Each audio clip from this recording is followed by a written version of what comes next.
on base power backup is by far one of the coolest place handset on base features.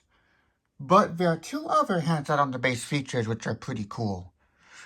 One of those features, Panasonic, Uniden, and some other brands have, but AT&T and Vtech for some reason do not have on their consumer cordless phones, even though they have a high-end base with keypad when it's a dialing base. While you're on a call on speakerphone, you can pick up the handset to switch from the base to the handset. So with the handset on the base, you can pick it up. On this phone, the handset links to the base when you pick it up. The base detects that the handset's coming off the base, and the handset at the same time is linking to the base. The base and handset accept the switchover, and so the handset switches over.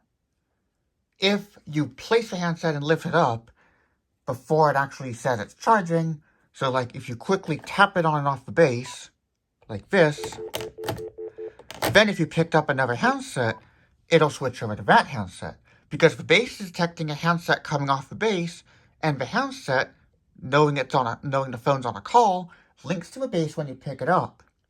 On older phones, the data was exchanged to the contacts directly, and therefore, if there was no link to the base, it would actually say no link to base when you try to pick it up. This behavior changed to the way I showed on this phone in 2006. So even the 9344 works the way it does now. A feature that is not present on Panasonic, unfortunately, even their slickest of premium phones, is place on base auto register, as I call it. This means you can simply place the handset on the base, and the base goes into registration mode.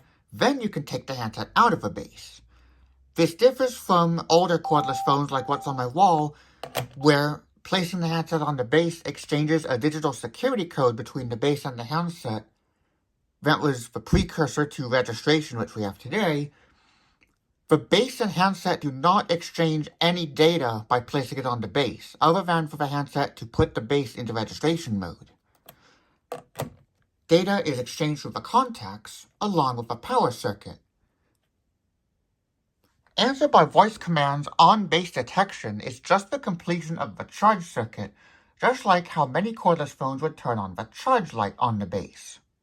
On some cordless phones, the contacts time out. So here I just left the handset off the base on this AT&T CL83207. Now I'm going to try placing it on the base again. And it did not go into registration mode. When we place the handset on the base, it works just like on the Uniden. On AT&T dialing bases, the base will beep when it goes into registration mode, just like if you held the find button or handset locator button. On here, actually, it is called Find HS because they could not fit handset locator.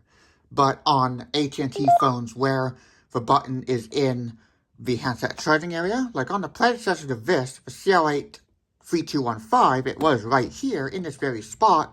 The charging area looked identical. Mostly identical. This black piece, I believe, was the same.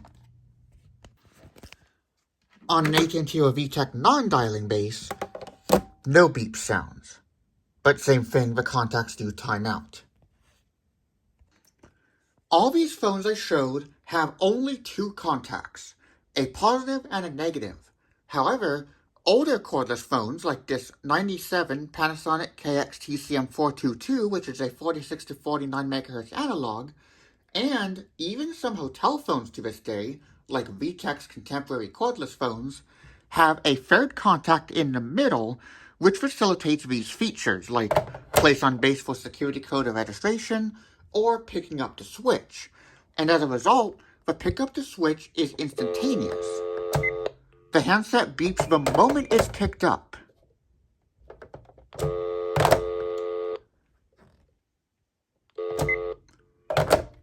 Because the handset was detecting it being placed on the base. I believe that was done for the middle contact. But I do know the middle contact is used for something on this phone.